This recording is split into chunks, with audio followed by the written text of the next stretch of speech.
প্রকৃতিকে ভালোবাসে না এমন মানুষ খুঁজে পাওয়া কঠিন। আর বাংলাদেশের সৌন্দর্যের মাঝে যদি কোথাও প্রকৃতিকে উপভোগ করা যায় তবে সেটা হচ্ছে সিলেটের শ্রীমঙ্গল। চা বাগান, পাহাড়, লেক আর বৃষ্টি ভেজা সবুজ প্রকৃতি সব মিলিয়ে শ্রীমঙ্গল এক জীবন্ত কবিতা। আসুন আপনাদের নিয়ে হারিয়ে যাই শ্রীমঙ্গলের রঙে আর সৌন্দর্যে। শরীরটা খুবই খারাপ ছিল, আমাকে জোর করে নিয়ে আসছে। দেখলো যে সাপ্তাহিক বন্ধ, আজকে ট্রেন যাবে না একটাও, সাপ্তাহিক বন্ধ। আমি খুবই খুশি। কি ভাইয়ারা আমার নিয়েছে জোর করিয়া? ট্রেন তো মিস হইলো, ট্রেন নাই, সাপ্তাহিক বাসে যাবো, বাসে যাবো, কোনো প্যারা আছে, বাসে যাবো। আমার শরীরটা কি যে খারাপ। আমাদের যাত্রা শুরু হয়েছিল ট্রেনে যাওয়ার পরিকল্পনা দিয়ে। ভেবেছিলাম কমলাপুর থেকে ট্রেনে চড়ে আরাম করে যাব শ্রীমঙ্গল, কিন্তু ভাগ্য হয়তো অন্য পরিকল্পনা করেছিল। বুধবার সাপ্তাহিক ছুটির কারণে ট্রেন মিস হয়ে গেল। তবে ভ্রমণ মানেই তো অজানাকে বরণ করা, তাই আমরা সিদ্ধান্ত নিলাম ট্রেনের বদলে বাসেই যাওয়া হবে। তাই আমরা কমলাপুর রেল স্টেশন থেকে রিক্সা নিয়ে চলে আসলাম সায়দ্রাবাদ। ঢাকা শহরের ভিড়, যানজট আর কোলাহল পেরিয়ে মনে হচ্ছিল যত দ্রুত সম্ভব এই নগরজট ছেড়ে প্রকৃতির কোলে যেতে হবে। শ্রীমঙ্গলে বাসে যাওয়ার টিকিট আমাদের থেকে 400 টাকা করে নিয়েছিল। আজকে আমাদের সফর সঙ্গে ছিল রূপালী বাংলা। আমরা সায়দ্রাবাদ এসে পৌঁছাই রাত 10টায়, আর আমাদের বাস ছিল 11টার। ঢাকা সায়দ্রাবাদ থেকে বাসে উঠলাম শ্রীমঙ্গলের উদ্দেশ্যে। শ্রীমঙ্গল যাওয়ার পথে আমাদের যাত্রা বিরতি দেয় কিশোরগঞ্জ। আর এখানে ঘটে গেল এক মর্মান্তিক ঘটনা। আমার বন্ধু বাস থেকে নামতে গিয়ে পড়ে যায় ড্রেনে। সকাল হতে না হতেই আমরা পড়ে যাই জ্যামে। আজকের জ্যামটা ছিল একটু অন্যরকম, কারণ এক জায়গাতেই আমরা ছিলাম 4 ঘন্টা। শ্রীমঙ্গলে বাসে যাওয়ার চেয়ে ট্রেনে যাওয়াটাই বেটার। জানালা দিয়ে তাকিয়ে দেখি ধীরে ধীরে সবুজের রাজ্যে প্রবেশ করছি। একসময় শহরের কোলাহল মিলিয়ে গিয়ে শুরু হলো গ্রামের নিস্তব্ধতা। মনে হচ্ছিল এক অন্যরকম বাংলাদেশ, শান্ত, স্নিগ্ধ আর অদ্ভুত সুন্দর। আমরা সকাল 10টায় পৌঁছে গেলাম শ্রীমঙ্গলের মৌলভীবাজার। দীর্ঘ বাসযাত্রার ক্লান্তি কাটানোর জন্য প্রথমে সেরে নিলাম আমরা সকালের নাস্তা। আমি নিয়েছিলাম গরম পরোটা আর ডাল ভাজি। ভ্রমণের প্রথম প্রাপ্তি যেন খাবারেই ধরা দিল। কেমন ছিল খাবারটা? খুব ভালো ছিল। এই খাবার কেমন ছিল বলো? খাবার কেমন ছিল বলো? খুব ভালো, যেটা উঠে খাইতেছো না? মামা তুমি কি খুশি বলো? হ্যাঁ খুশি, খুশি, অনেক খুশি, অনেক খুশি। কয়টা স্পট ঘুরাবা আমাদের বলো তো? 5টা স্পট।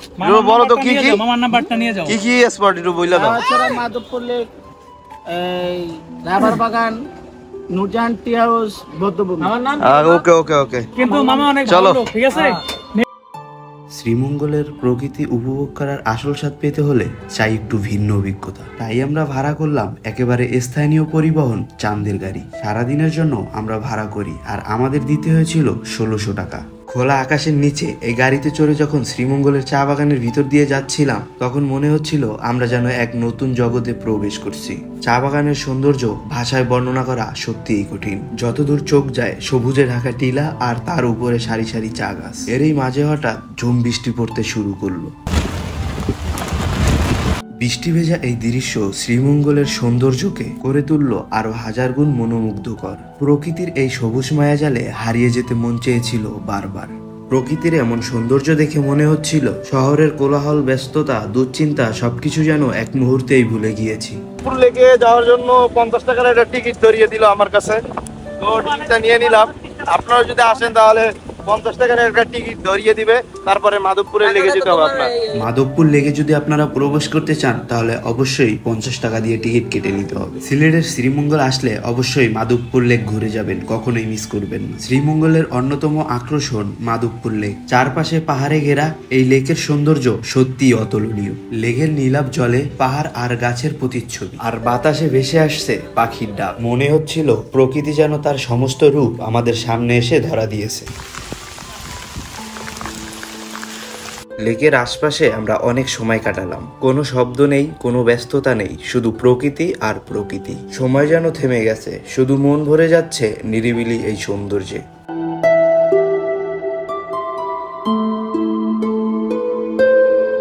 এটা হচ্ছে মাধবপুর লেক, আর ওই সাইডটাতে হচ্ছে ইন্ডিয়ার হিমালয় দেখা যায়, ওটা আপনাদের দেখাবো। চলো, এই যে এটাই হচ্ছে ইন্ডিয়ার হিমালয়, একটু জুম করে দেখাও। চা পাতা ভর্তা কেমন স্বাদ? সেই সেই এটা কি আপনারা নিজের হাতে তৈরি করেন? এটা আমরা নিজেরাই বানাই। ও আচ্ছা, মজা আছে। মজা অনেক। চা পাতা কি কি দেন? পেঁয়াজ, রসুন, মরিচ, চানাচুর, আলু সিদ্ধ। ভালো। ধন্যবাদ। শ্রীমঙ্গল গেলে শুধু চা বাগানের সৌন্দর্য নয়, এখানকার খাবারও এক অন্যরকম অভিজ্ঞতা। গ্রামের মানুষের হাতে বানানো চা পাতা ভর্তা আমার কাছে সত্যি অসাধারণ লেগেছে। শ্রীমঙ্গলের প্রতিটি জিনিসেই যেন আছে প্রকৃতির ছোঁয়া।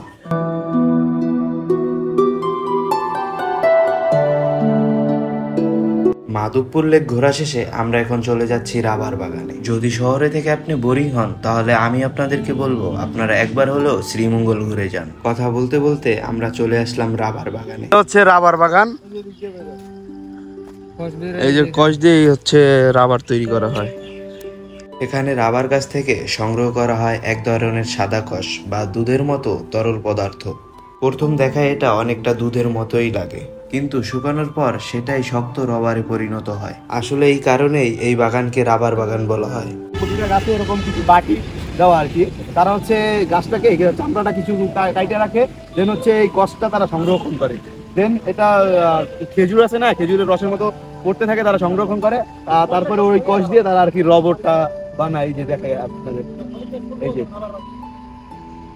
একদম রাবার, এটা কিন্তু কষ মূলত কষটাই আর কি রবার হয়ে যায়। তাহলে বিষয়টা ভাবতেই কেমন যেন লাগতেছে। একদম রাবার, একদম রাবার। প্রকৃতি শুধু সৌন্দর্য দেয় না, আমাদের জীবনের প্রয়োজনীয় জিনিসও উপহার দেয়। রাবার বাগান তারই এক চমৎকার উদাহরণ। তো এই ছিল আজকের এই ভিডিও। যদি ভিডিওটি ভালো লাগে, যারা ফেসবুক থেকে দেখছেন তারা অবশ্যই পেজটি ফলো দিয়ে রাখবেন, আর যারা ইউটিউব থেকে দেখছেন তারা অবশ্যই চ্যানেলটি সাবস্ক্রাইব করে রাখবেন। দেখা হবে অন্য কোনো ভিডিওতে। ততদিন ভালো থাকবেন, সুস্থ থাকবেন। আল্লাহ হাফেজ।